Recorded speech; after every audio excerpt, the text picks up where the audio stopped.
두 절이죠. 함께 봉독하도록 하겠습니다. 시작. 그러므로 나는 할 수 있는 대로 로마에 있는 너희에게도 복음 전하기를 원하노라. 내가 복음을 부끄러워하지 아니하노니 이 복음은 모든 믿는 자에게 구원을 주시는 하나님의 능력이 됨이라. 먼저는 유대인에게요 그리고 헬라인에게로다. 아멘.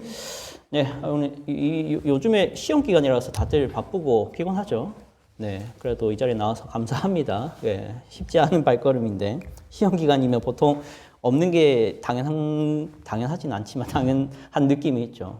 제가 다닐 때도 그랬던 것 같아요. 제가 중고등부 다닐 때도 시험 기간은 당연히 안 나가는 그 느낌으로, 예, 저도 그랬던 느낌이 있는데 그랬나? 기억이 잘 안 납니다. 예. 저는 이제 중학교 3학년 때부터 예수님을 제대로 믿었기 때문에 잘 기억이 안 나요. 중3 때는 사춘기라 가지고. 예. 사춘기 때 믿어가지고.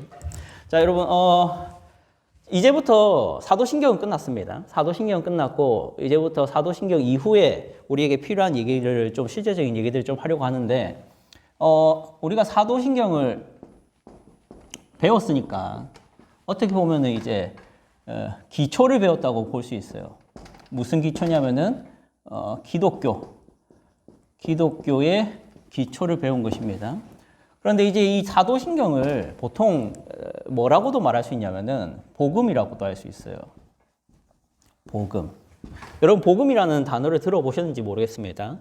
교회를 다녔으니까 당연히 복음을 들어보셨을 것 같아요. 그 복음을 주로 어떻게 쓰냐면은 복음을 믿으면 구원을 받는다 하는 식으로 교회에서 자주 복음을 소개하곤 합니다. 그런데 이 복음이라는 것이 사실은 우리가 매주 예배 때마다 고백하고 있는 무엇이다? 사도신경이라는 거예요. 사도신경 내용은 이제 다 기억하실 거예요. 기초니까. 그 기초에 대해서 배웠으니까. 사도신경은 3개로 나눠져 있는데 첫 번째는 누구에 대한 신앙 고백이었냐면은 성부 하나님. 두 번째는 성자 하나님. 세 번째는 성령 하나님. 결국 사도신경이 말하고자 하는 건 결국 무엇이었습니까? 이 성부, 성자, 성령 하나님이 구원을 이루셨다라는 얘기입니다. 그러니까 사람이 구원을 이뤘다는 게 아니라 사람이 노력을 했다는 차원의 얘기를 하고 있던 게 아니라 누가 구원을 이뤘다? 하나님이 구원을 이루셨다. 그게 뭐다? 복음이다라는 거예요. 그래서 우리가 복음 하면은 이제 여러분은 이걸 떠올릴 수 있어야 돼요. 하나님이 구원을 이루셨다. 복음 하면은 그걸 떠올리셔야 돼요. 그런데 이제 이 복음에 대한 이제 얘기를 해야 됩니다. 이제 복음의 내용은 알았는데 그 복음에 대해서 이제 실제적인 얘기를 좀 하려고 하는데, 자, 이 복음에는 이렇게 좀 얘기할 수 있어요. 복음의 효력. 여러분, 복음이 어떤 효력을 가질까요? 아실 텐데. 복음은 어떤 효력을 줄까요? 복음은. 뭘 용서해요? 죄를 용서하는 효력을 가지겠죠? 죄 용서만 하는 효력을 가지나요? 모도하게 하나요, 사람을? 죄 용서하고 또 뭐가 필요해요? 뭐 아무거나 얘기해 보세요. 뭐든 나올 거 아니야, 좋은 거. 좋은 거. 뭐 있을까요? 죄 용서 말고. 죄 용서 받으면 끝이에요? 뭐라고요? 의를 행하도록 돕기도 하고, 또, 죄 용서, 구원. 하여튼, 이런 게 이제 복음의 효력이라면은, 자, 그 복음의 효력을 우리가 이 효력을 내가 가지는 방법도 있을 거 아니야. 그 방법을 보통 뭐라고 해요? 복음을 뭐 하라? 믿어라. 하여튼, 이 복음에 대한 얘기를 하나님이 하셨다는 얘기로 끝내면 안 되고, 그 복음은 어떤 효력을 가졌는가? 그 복음은 어떤 방법으로 우리가 가질 수 있느냐? 이런 얘기들도 필요할 거 아니에요. 그렇죠? 자, 그런데 오늘부터 이제 얘기할 건 그럼 뭐냐? 이 복음의 전제라는 건데, 복음의 전제, 다르게 말해서 복음이 왜 필요한가? 이 얘기가 또 있어야 된다는 거예요. 그러니까 대뜸 하나님이 우리를 구원하시기 위해서 성부, 성자, 성령 하나님이 일을 하셨습니다. 성부 하나님은 설계도를 만드셨고, 성자 하나님은 건물을 지으셨고, 성령 하나님은 뭐가 되셔서? 쿠로 시작하잖아요. 쿠팡맨이 되셔서 그 건물을 우리에게 선물해 주시는 그런 방식으로 구원이 우리에게 주어진다. 이 얘기를 했잖아요. 이게 사도신경인데, 그 사도신경이 봐요. 어떤 효력을 가지는지도 한참을 얘기해야 되고요. 어떤 방법으로 가질 수 있는지도 한참을 얘기해야 되는 거고요. 그리고 또 이 복음은 왜 필요한가도 한참을 얘기해야 되는 게 필요해요.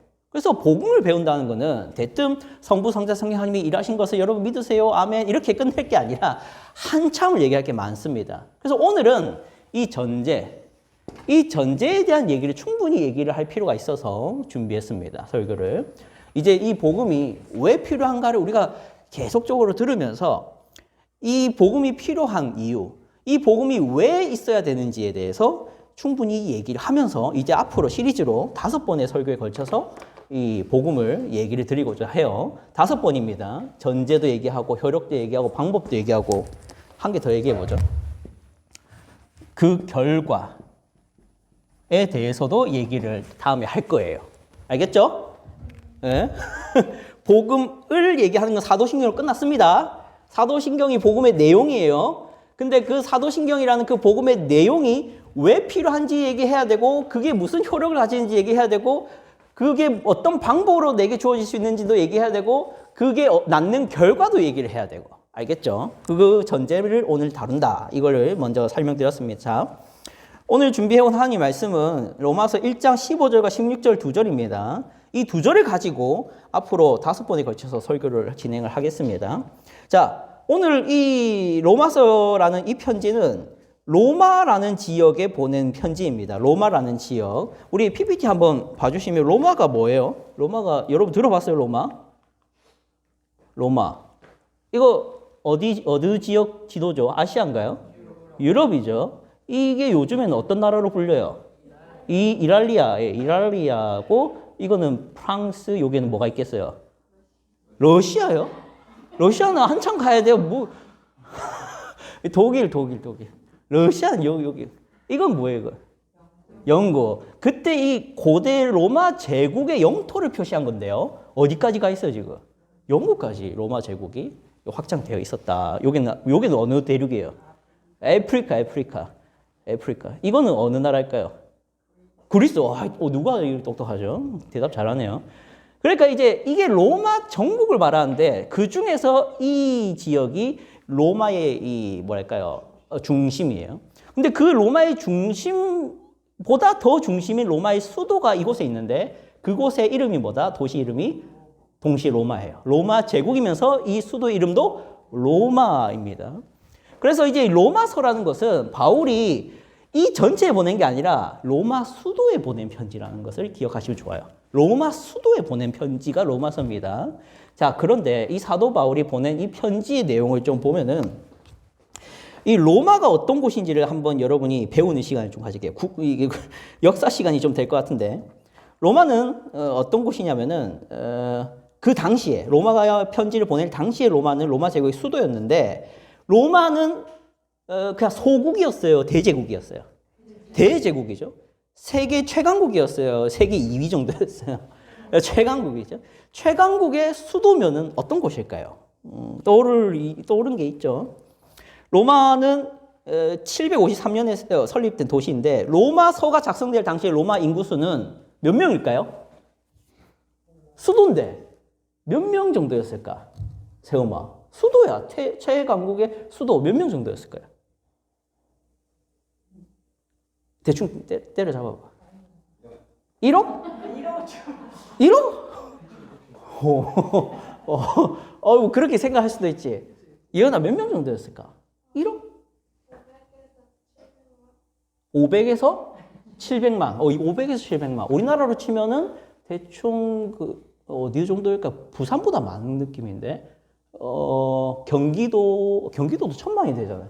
그런 도시는 없네. 하여튼 500에서 700만. 윤성아, 몇 명 정도였을까? 이때 당시에. 기원전이야, 기원전. 기원 후, 이때야. 2000년 전이야. 몇 명 정도였을까? 잘 모르겠어? 오케이, 잘 모르겠다. 100만 명이었다고 해요. 100만 명. 에게라는 생각 들죠? 에게 1억 얘기했는데, 에게 500만 얘기했는데, 에게. 그때 당시가 2000년 전이잖아. 병원도 없고 의료기술도 떨어지고 농업도 발전이 지금처럼 안 했고 그렇다 보니까 당연히 인구수가 많지 않아요. 근데 동시대에 우리나라는 어느 시대였다? 고조선이었어요. 우리나라가 고조선일 때 로마 제국의 인구수가 100만 명이었다는 거예요. 그것은 엄청난 숫자입니다. 그때 당시에는 한 도시에 10,000명이 넘지 않았어요. 보통 도시에. 근데 이 제국의 수도는 100만 명이었다라는 겁니다.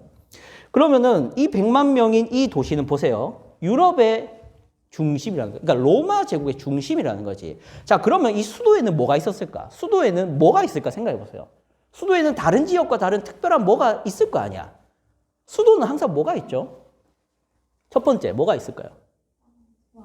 왕이 있죠. 왕이 있겠지. 수도에 있지. 그러면 시골에 있지는 않을 거 아니야. 또 뭐가 있을까요? 왕이 있으니까 뭐가 있어야 돼? 신하들도 다 거기에 살아야 돼요. 그렇죠? 또 왕과 신하만 있을까요? 왕과 신하만 있으면 뭐도 있어야 되겠죠? 당연히. 왕은 여기 있는데 군대는 저 멀리 있으면 어때요? 군대도 주로 어디 있겠어요? 수도에 있어야지. 왕을 지켜야 되니까. 또 군대도 그렇고. 에? 뭐라고? 방구? 왕후. 왕후 당연히 옆에 붙어 있어야지. 뭐 두 집 살림을 이렇게 차리고 이러면 안 되잖아. 학교도 당연히 수도에 많겠지. 당연히 고등교육을 시켜야 되니까 귀족들을. 또 뭐 되겠을까? 이 왕이 있고 권력이 있고 하면 뭐도 모일까?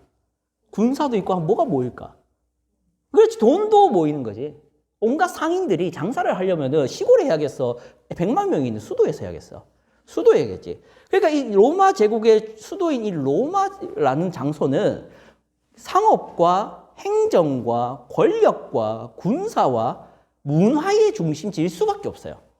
그렇지? 그러면 그곳은 주로 누가 모이느냐? 성공을 바라고, 권력을 바라고, 안전을 바라고, 또 쾌락을 바라는 선진 문화를 추구하는 사람들이 모이기가 쉽겠어요? 아니면 나는 세속에 관심이 없어요 하는 사람이 모이기 쉽겠어요? 전자예요, 후자예요? 예언아. 나는 세속에 관심이 없어요 하는 사람들이 수도에 모일까요? 아니면 권력과 성공에 대한 욕구가 많은 사람이 수도에 모일까요? 그렇지. 상식적인 거예요. 그렇죠? 자, 그렇다면 이 로마라는 제국의 그런 특성들을 기억하면서 우리는 생각을 해봐야 돼요. 이 로마라는 도시에 살고 있는 사람들은 어떤 생각을 가지게 될까요?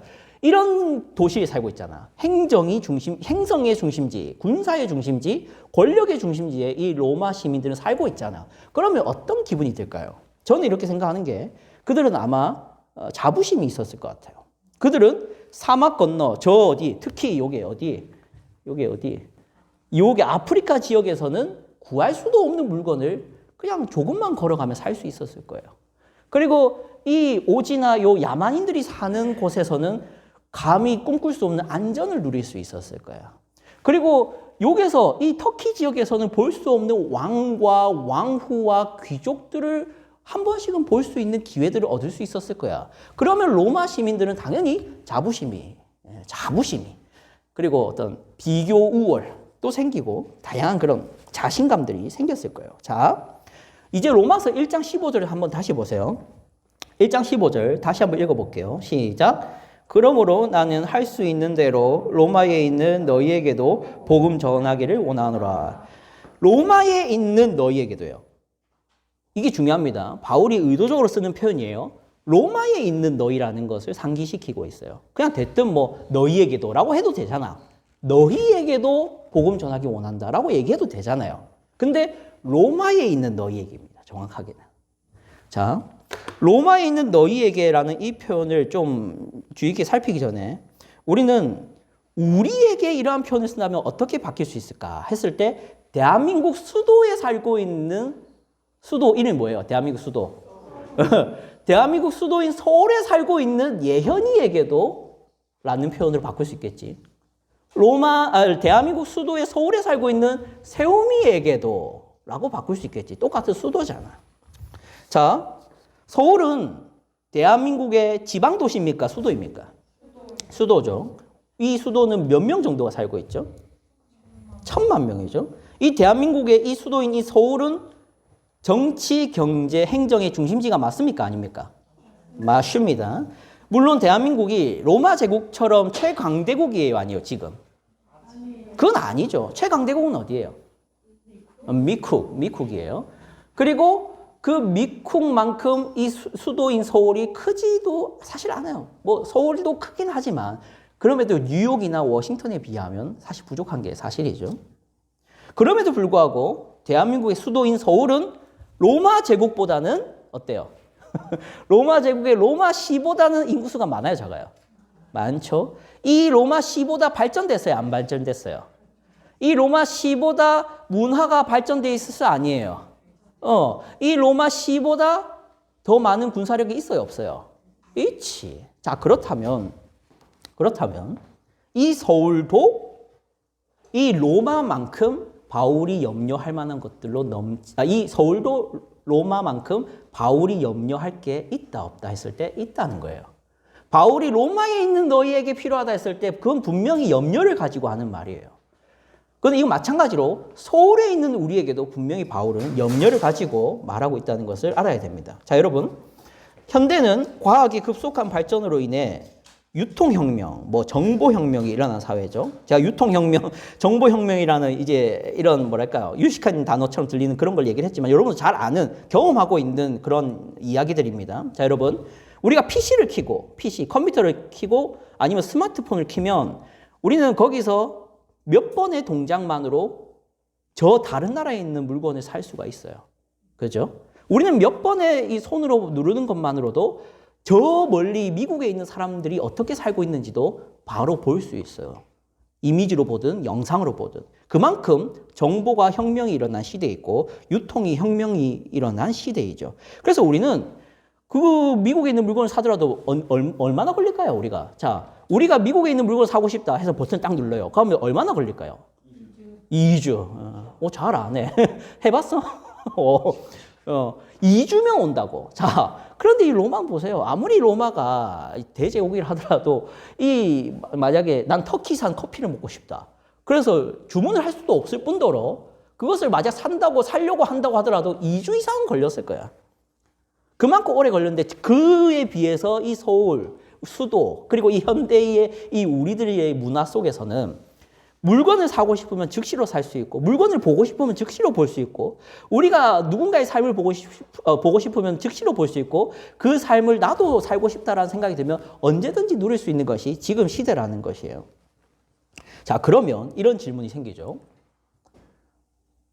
그런 우리에게 복음이 과연 얼마나 필요하게 여겨질까라는 겁니다. 우리는 버튼 몇 번 누르는 것으로 물건도 살 수 있고 버튼 몇 번 누르는 것으로 어디든 갈 수도 있어요. 그런데 그런 우리에게 복음은 필요하다는 생각이 들기보다는 필요하지 않다라는 생각이 들기 쉽다는 겁니다. 바울이 그 염려를 가지고 있는 거예요. 바울이 로마에 있는 사람들에게 편지를 쓸 때 그런 염려가 있습니다. 그들이 과연 복음을 필요로 할까라는 거예요. 그들은 많은 것을 누릴 수 있는 로마의 수도에 있습니다. 그 수도에 있는 그들이 복음을 필요하지 않다라는 전제가 느껴지기 때문이죠. 그들은 많은 부분에서 안전을 누리고 있고 행정의 중심지에서 상업의 중심지에서 권력의 중심지에서 많은 것들을 누리고 있는 사람들입니다. 누리고 있으면 누리고 있을수록 그들은 복음이 필요하다는 생각을 하기보다는 돈이 필요하다는 생각을 하기가 쉽죠. 자, 여러분, 우리는 언제든지 물건을 살 수 있고 언제든지 신상을 알 수 있는 핸드폰이 손에 쥐어 있기 때문에 이런 우리에게 필요한 것은 더 많은 돈과 더 많은 뭐라 해야 될까요? 돈을 벌 수 있는 길이 필요할 뿐 우리에게 복음이라는 것이 필요하다는 생각하기가 어렵습니다. 우리는 지금 당장에 내가 이 물건을 살 수 있고 저 물건을 살 수 있고 하는 그 수단이 필요할 뿐 우리에게는 다른 것이 필요하다는 생각을 하기가 어렵습니다. 이곳에 여러분 중에 제가 지금 말하고 있는 이 말에 얼마나 공감하실지는 모르겠지만 우리가 살아가고 있는 사회의 뼈아픈 현실을 좀 얘기해 보도록 하겠습니다. 여러분과 제가 살아가고 있는 이 사회는 선진화된 제도가 있고 법이 있고 처벌이 있습니다. 그래서 서로가 눈치를 보며 살아가고 있기 때문에 안전해 보이죠. 하지만 사실 여러분 생각해 보세요. 여러분도 사실 핸드폰이나 아니면 TV를 통해서 봤고 알고 있을 사실이기도 합니다. 수많은 범죄들이 음지 속에서 우리가 보지 못하는 곳에서 혹은 많은 사람들이 그냥 넘어가자 하는 그런 합리화 가운데서 많은 범죄와 많은 죄악들이 일어나고 있죠. 이러한 제 얘기가 틀렸기를 바랍니다. 그러나 사실 이것은 사실입니다. 여러분은 앞으로 살아가다 보면 누군가의 악한 행동들을 직접 맞닥뜨리게 될 겁니다. 혹은 여러분이 그 악한 행동을 하고 있는 주체일 수도 있습니다. 여러분은 같은 반 친구에게 악의를 행할 수도 있고 그 같은 반 친구에게 악의를 당할 수도 있습니다. 그리고 여러분은 학교 선배에게 악한 행동을 당할 수도 있고 앞으로 여러분이 취직할 회사에서 여러분은 악의를 당할 수도 있습니다. 몇 년 뒤면 들어갈, 몇 년 뒤 맞나요? 몇 년 뒤면 들어갈 군대 맞죠? 세움이 몇 년 뒤야? 4년 뒤야? 3년 뒤야? 4년 얼마? 많이 남았다. 많이 남았다 하자. 많이 남았다 하자. 그래. 와, 4년 뒤라니까 정말 얼마 안 남았네. 많이 남았다. 그 몇 년 뒤면 들어갈 군대. 그 군대에서 여러분은 세상의 악의를 당하게 될 겁니다. 또 여러분은 가까운 이웃집에게 악의를 당할 수도 있고 친척에게 그 악의를 발견할 수도 있습니다. 자, 여러분의 학교에 왕따와 소외된 친구가 없습니까? 여러분의 반에 왕따 없습니까? 소외된 친구 없습니까? 예, 그래요. 외모 때문에 무시당하고 무시하는 사람이 없습니까? 있어요. 부모의 폭언과 폭력을 당하며 자라나는 청소년은 주변에 없을까요? 부모에게 성추행을 당하는 자녀는 정말 이 세상에 없나요? 직장 상사의 괴롭힘 때문에 괴로워하는 사람들은 이 사회에 존재하지 않습니까? 돈이 없는 사람을 업신여기고 공부 못하는 사람과는 친해지지 않으려는 기회주의자들은 여러분 주변에 없습니까? 만만하게 보이면 쉽게 욕하고 나보다 약하게 보이면 예의를 지키지 않고 무시하는 사람은 없나요? 강한 척하지 않더라도 예쁘게 꾸미지 않더라도 상대방을 존중해주고 친해지고자 하는 사람이 우리 주변에 몇이나 있습니까?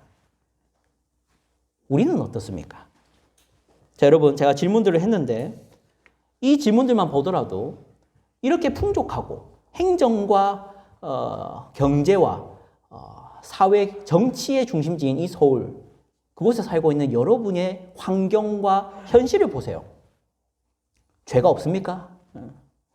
범죄는 없고 악의는 없고 항상 선하고 안전합니까? 들어보십시오. 잘 먹고 잘 살면 문제가 해결되는 것이 아닙니다. 좋은 시스템이 있어서 언제든지 물건을 살 수 있고 언제든지 좋은 직장을 구할 수 있고 언제든지 여행을 갈 수 있는 그런 문화와 발전된 사회 속에 살아가고 있다 하더라도 문제가 해결되는 것이 아닙니다. 부자가 되는 것이 문제를 해결하지 못한다는 것을 증명하는데 증거가 필요하겠습니까, 여러분? 여러분이 뉴스를 틀어보고 SNS를 보십시오. 부자가 자살을 하고 부자가 우울증에 걸립니다. 남들이 가지지 못한 물건을 가지게 되고 남들이 누리지 못하는 삶을 누리면 성공한 인생이 되는 것이 맞습니까? 우리는 죄의 문제를 해결해야 하는 것입니다. 앞서 언급한 이야기들의 원인이 죄이기 때문이죠. 이 문제는 성경만이 가르치고 있습니다. 여러분이 매일 보게 되는 교과서에는 기록되지 않다고 제가 수도 없이 강조를 했었죠. 유명 학원에서도 유명 대학에서도 죄의 문제를 다루는 강사나 학과는 존재하지 않습니다. 죄를 해결하는 방법은 여러분이 지금 손에 쥐고 있지만 한 번도 펼쳐보지 않는 성경에만 기록되어 있습니다. 세상은 문제의 원인이 죄인지를 모릅니다. 성경을 모르는 사람들은 이 모든 문제의 원인을 잘못된 곳에서 찾습니다. 어떻게 찾습니까? 돈을 더 벌면 욕심이 사라지겠지. 공부를 더 잘하면 남들을 깔보지 않는 교양 있는 사람이 되겠지. 학교를 12년, 16년 다니면 좋은 인격을 가지게 되겠지. 군대를 다녀오면 사람이 되겠지. 처벌을 더 강화하면 사회의 악들은 제거되겠지. 법을 더 강화하면은 모든 악한 행동들을 사회의 시민들은 발전된 시민상을 가지고 그만두겠지라고 생각합니까? 네, 그렇게 생각합니다. 정말 그럴까요, 근데? 그렇지 않죠. 여러분은 이제 말씀을 통해서 성경을 통해서 듣고 있는 것입니다. 우리 사회, 더 작게는 여러분의 가정, 더 작게는 여러분 자신의 문제들의 근본 원인이 돈이 아니라 죄라는 것이죠. 그러니 죄를 해결하자는 겁니다. 이를 위해 먼저 내가 죄인이라는 사실을 인정해야 되고 모든 사람이 죄인이라는 것도 알아야 됩니다. 우리가 살아가고 있는 문화와 이 세상이 죄를 권장하고 있다는 것도 알아야 하죠. 그게 쉬운 일은 아닙니다. 내가 좋은 사람이 아니라는 것을 인정해야 되는 거니까요. 그렇죠? 내가 좋은 사람이 아니라는 것을 인정하는 것은 기분이 나쁩니다. 내가 의인이라는 말을 듣고 싶지 내가 죄인이라는 말을 듣고 누가 기분이 좋겠습니까? 하지만 하나님은 그런 면에서 진실된 분이십니다. 하나님이 만약에 우리에게 좋은 신으로만 보이고 싶다면 거짓말을 하셔야겠죠. 어떻게 해요? 너희는 아름답고 너희는 항상 선하고 너희는 항상 잘 될 거야 라는 말을 하는 신이어야 됩니다. 하지만 우리 하나님은 진실되기 때문에 우리의 죄를 드러내십니다. 우리가 죄인이란 것을 지적을 하십니다. 그래서 말씀 시간은 죄를 얘기하는 시간이어야 하죠. 성경이 전하고 있고 우리가 앞으로 살펴볼 복음은 바로 이 죄에 대한 해결책을 제시하고 있습니다. 저는 여러분에게 이제 앞으로 더 네 차례가 더 남았겠죠. 복음을 설명하려고 합니다. 그러나 여러분을 불행하게 하려고 하는 게 아니라 여러분을 행복한 길로 인도하려고 복음을 설명하고 있습니다. 이사야서 5장 8절 제가 읽어보겠습니다. 들어보십시오. 가옥에 가옥을 이으며 전토에 전토를 더하여 빈틈이 없도록 하고 이 땅 가운데에서 홀로 거주하려 하는 자들은 화 있을진저. 아멘. 이사야서 5장 8절 이 말씀은 여러분이 살아가고 있는 삶을 정확하게 말하고 있습니다. 가옥에 가옥을 이으며 전토에 전토를 더한답니다. 뭡니까? 돈을 벌었는데 더 돈을 벌여야 합니다. 돈을 벌고 또 돈을 벌면 나는 행복해질 거야 라는 얘기만 합니다. 그래서 그들은 어떻게 됩니까? 이 땅 가운데 자기 혼자 잘 살려 합니다. 그런 이에게 하나님은 이렇게 말합니다. 화 있을진저.